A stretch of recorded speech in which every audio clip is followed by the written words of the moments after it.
vamos falar de eleições 26. Ó, em uma pesquisa que foi feita, principalmente para a presidência da República, tem números lá que mostram o ex-presidente Bolsonaro, mostram também o atual presidente, o Lula, eles figuram nas primeiras posições. E aí, no geral, o Bolsonaro no primeiro turno tem um passo à frente. Mas eu quero me conter aqui em um dos cenários estimulados dessa pesquisa, que traz o governador Ratinho Júnior aqui do Paraná com 15% dos votos, atrás apenas do presidente Lula, que tem 33,8% nesse cenário, tá, gente? Então eu vou trazer o cenário para vocês. Com Lula com 33%, Ratinho Júnior aqui, governador do Paraná, com 15%. E aí, veio depois disso o Gustavo Lima com 13%, o ex-governador do Ceará, o Ciro Gomes, com 9,8%, o governador do Rio Grande do Sul, Eduardo Leite, com 3,6%, e o governador do Pará, Eduardo Barbalho, com 1,4%. Ô Tupã, isso aí animou bastante gente aqui no Paraná. É apenas um cenário, Fernando Tupã, porque nos outros todos aí figuram outras pessoas, né, outros nomes como principal, mas nesse cenário que trouxe o governador Ratinho Júnior, ele tá bem. Mas se a gente fizesse um cenarião aí com todo mundo mesmo que possivelmente pode participar da eleição, não seria um resultado tão expressivo. Queria que você falasse pra gente uma leitura aí sobre essa pesquisa, o levantamento da Paraná Pesquisa, que foi feito aí entre quinta e domingo, na última semana. Segundo o Instituto, foram mais de 2.000 entrevistas presenciais em 162 municípios, nos 26 estados brasileiros e também no Distrito Federal. O grau de confiança é de 95% e a margem de erros 2,2%. Tupã. Paulo Caetano, você tem que encarar essa pesquisa como um indicamento do que pode ser a eleição de 2026. O Ratinho, por enquanto, ele não está aparecendo na mídia como o presidente Lula, e a partir do momento que o governador Ratinho Júnior aparecer e começar a falar das propostas dele, o cenário pode mudar. A diferença, qual é a principal diferença entre o Lula, o Jair Bolsonaro e o Ratinho Júnior? Tanto o Bolsonaro como o Lula são dois radicais, um de extrema esquerda e outro de extrema direita. Então é uma brigarada toda. E o Ratinho, muito pelo contrário, ele é uma pessoa mais centrada, está no centro, não fica entrando em polêmicas e querendo censurar de coisas, inventar histórias que não aconteceram. Então, o Ratinho tem muita chance de se eleger.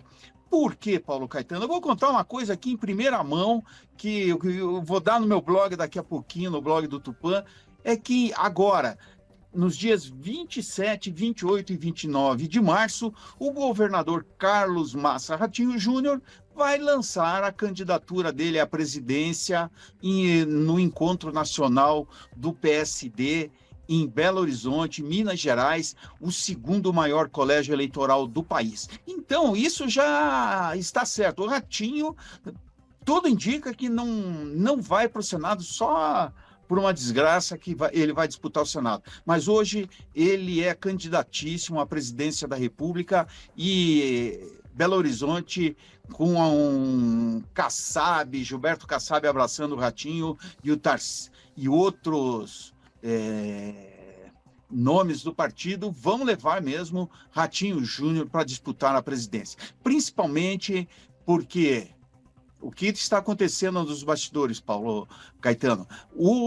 Na segunda-feira eu conversei com o deputado Stephanie Júnior, ele garantiu que agora, após o carnaval, entrará essa PEC da anistia ampla e restrita aqui no Brasil e vai ser aprovada, que os deputados têm maioria.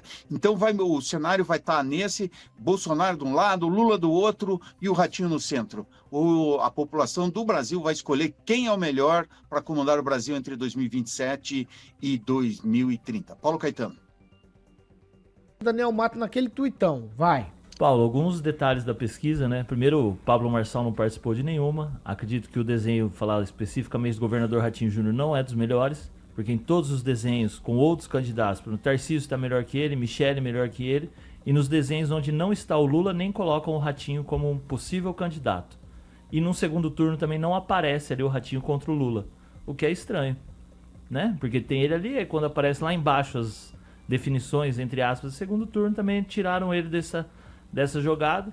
Então não vejo motivo para comemorar. Acho que o governador ainda não lançou sua campanha. Acho que tem muito tempo ainda para tudo acontecer, para as entrelinhas ali. Mas acredito que ele não seja o principal candidato do presidente Jair Bolsonaro, que esse é o único que tem ali as reais condições de ganhar do presidente Lula.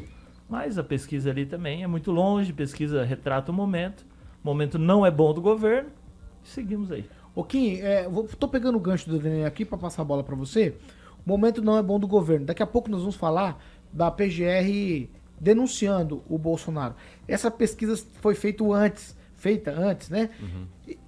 Vamos imaginar que tivesse sido feito depois. Talvez os números fossem diferentes também. Não sei, Paulo, porque o Bolsonaro nem deveria estar na pesquisa de qualquer forma, ele é inelegível. É disso que eu tô dizendo. Ponto, se ele vai ser preso ou não, até o Lula fez até no início uma pré-campanha na cadeia, mas ele não era, ele era inelegível. Há uma possibilidade, Então assim, né, então poderia mudar, mas pouca coisa. Agora o que chama atenção, se o Ratinho Júnior tivesse aqui, ele ia dizer que não ia estar acreditando nessa pesquisa, porque ele mesmo falou que, né, se a pesquisa não está dando como ganho, quer dizer que não dá para acreditar, né? Mas enfim, no presidente no estimulado a cenário 4, o Gustavo Lima está com 13%. Nunca foi governador, só canta. Tchê-tchê-rê-rê. Mas o Ratinho está com 15%. 2% de diferença. É uma vergonha. Se isso aqui, de fato, né, é um cenário. Então, assim, é uma vergonha. Né? Eu não sei se ele vai conseguir bancar uma candidatura a presidente, a não ser que o vice seja uma pessoa, tipo um Tarcísio da vida, uma Michele Bolsonaro, não sei. Talvez. Né, como aconteceu com o Lula e o Alckmin, né, que daí juntou várias alas ali que eram opostos antigamente. Então são coisas assim que realmente é de se pensar. Mas Bolsonaro nem devia estar, infelizmente, nessa pesquisa aqui. Regiane. Eu não acho nem que nem Lula nem Bolsonaro deveriam estar nessa pesquisa. Mais uma vez, a gente merece uma mudança, né? O Brasil precisa dessa mudança. Nenhum desses dois nomes favorecem isso para nós. Mas tem um dos cenários pontuados aqui onde me chama muito a atenção, que é normal, né? Estamos aqui há praticamente 2 anos da eleição. Não sabe ou não opinou com 52% e ninguém, branco ou nulo, 6,2%. Aonde aponta Lula com 19%, Bolsonaro com 17%, seguindo uma sequência de Tarcísio, Ciro, Michele, Gustavo Lima, o Caiado, Ratinho Júnior. Mas assim, 52% da população ainda não sabe, não participa e não quer saber.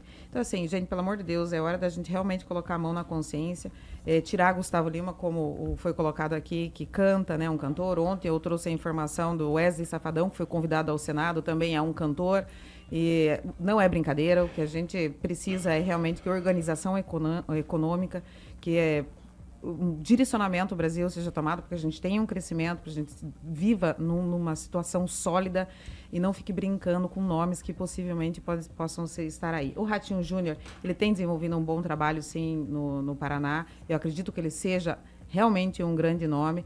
Espero que ele se lance, sim, como foi dito até por ele mesmo, e que a gente tenha um bom resultado para frente aí, porque no final das contas, minha gente, quem paga as contas somos nós mesmos, a gente precisa ser bem liderado. E muito, né? Edivaldo Mago, Tuitão.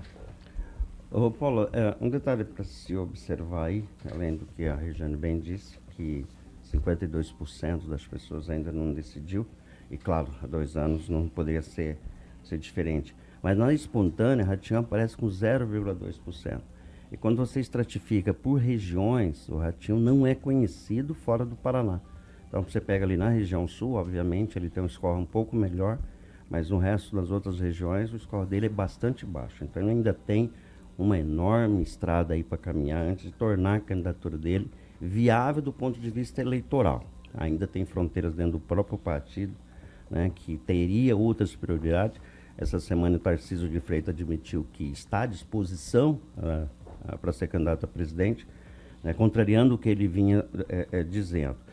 A gente observa que agora a diferença de Lula para os demais concorrentes começa a diminuir para uma margem extremamente pequena. Nós pode observar que, inclusive, no final da pesquisa tem aqueles confrontos diretos, né? Contra Bolsonaro, Lula perde 45 a 40. Se for Michele, Lula perde 41 a 40, 42 a 40. E Lula só ganha do Tarcísio, ganha dentro da margem de erro, 41 a 40. Né? Então você vê, quando você coloca os prováveis, os eventuais candidatos. Né? Sem Lula e com Haddad, o Lula perde em todos os cenários também. Interessante observar que um nome que se falava bastante aí, não apareceu na pesquisa, nem na estimulada, nem na espontânea, foi do Zema. Né? O Zema não está nessa pesquisa. Né? E é um que está aí também, que é um do aspecto da direita e que se posiciona como um eventual pré-candidato. Então tem muita coisa a avançar aí. A direita vai ter que encontrar um caminho para ter um candidato, né, palatável até, e que tem essa capilaridade no Brasil. Né? Não é o caso Ratinho nesse momento, em que pese ser um bom candidato, é paranaense, seria muito bom nós termos um presidente da República paranaense, mas a tendência é um caminhar para o centro. Né? O próprio Zema se dispôs a caminhar um pouco mais pelo centro para tentar romper com essas bolhas à esquerda e à direita, né? Se tornar um candidato que consiga ter um diálogo tanto à esquerda quanto à direita. Então, mas tem muito ainda que acontecer. De qualquer forma, esse tipo de análise, de estudo aqui, ele é indicativo dos nomes que serão candidato à presidência. Desses nomes será o futuro presidente, vai sair desses nomes que estão na pesquisa, Paulo.